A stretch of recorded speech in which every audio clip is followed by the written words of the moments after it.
Let's talk about smash concept. Now the smash concept, doing it out of the power look rather than the true 2x2 spread look. This is 2x2, but notice the H is in tight. And I have noticed that some of the spread teams are using tight ends again, and I guess it depends on whether or not you have them. We never did much after we went gun with tight ends, because that's one of the reasons, besides having good quarterbacks, that we went to gun is a lack of tight ends. We were trying to be a wing T buck sweep team and did not have a lot of tight end types. One or two, but when you're talking about kids going both ways, one year we didn't have one, and that was the year we did it. Okay? We just had one. And then there's been a couple of years where we've had two, but you never can tell. And we'd have more H types, and then if a kid was a tight end type, he could play H and we could use him like a tight end. All right, but back to the smash. People say, well, you got it drawn up against cover three. It's not very good against cover three, coach, with the three deep. All right, watch this.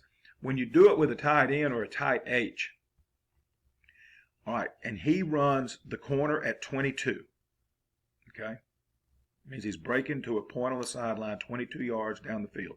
We use cones. All summer, we use cones.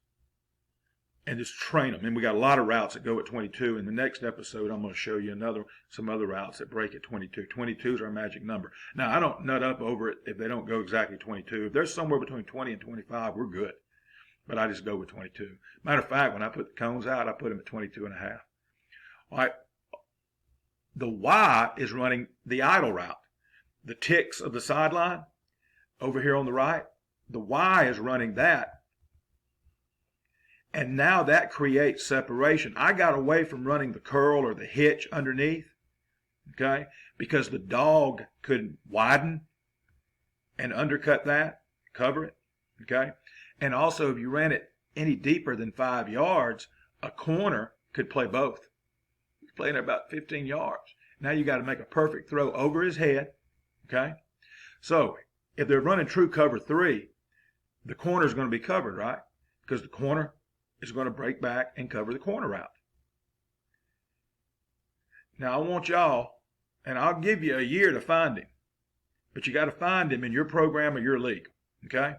I want y'all to find a dog that can play that H so he can play the run and cover that idle route on that Y over here who's running that thing at 4 or 5 yards to the tick marks on the sideline.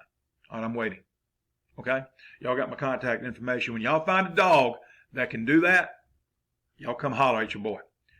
All right, that's why you can run smash versus cover three. Okay, now over here it's not as good. Traditional, it's not as good because now you got the dog widened out with the Z and he may be able to get over there. And then a lot of teams are going to give you that. Okay, fine. As long as you're not running smash on 3rd and 7, you'll take a 4 or 5 yard gain if they rally to the ball and tackle your idle route right when the ball's caught. Okay? But it's not as good a route over here, not as good a concept.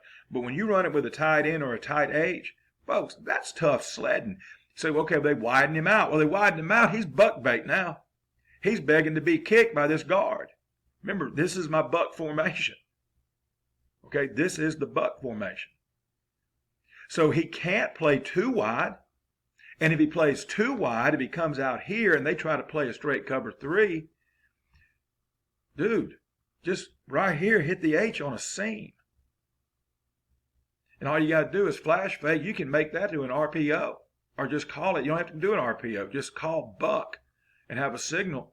So when that Mike sees that guard pull and that guard pull, that Mike's coming right here to blow up buck. Tailback splashing right there across his face. I know we're getting away from smash, but I'm telling you why they can't cover it. Right here, Mike's gone. And you're not going to come in here where that safety can get you. You're going to be right here on a hot with that H. And it's not an RPO. You're predetermined. That's if they want to play it that way. So if they want to take that dog and move his butt out wide so he can cover the flat, they're leaving too much. They're leaving buck. They're leaving that hot off the buck. They got to play it like this. And again, this corner right here is going to take the corner because it's 3 deep. And most of the people I've talked to are at smaller schools, and that's what you see at smaller schools. You don't see a lot of coverages. You're going to see either 3 deep or some kind of cover 2 concept. All right? So this is actually a doable concept versus cover three, and everybody says you can't run smash against cover three. Okay, I say you can.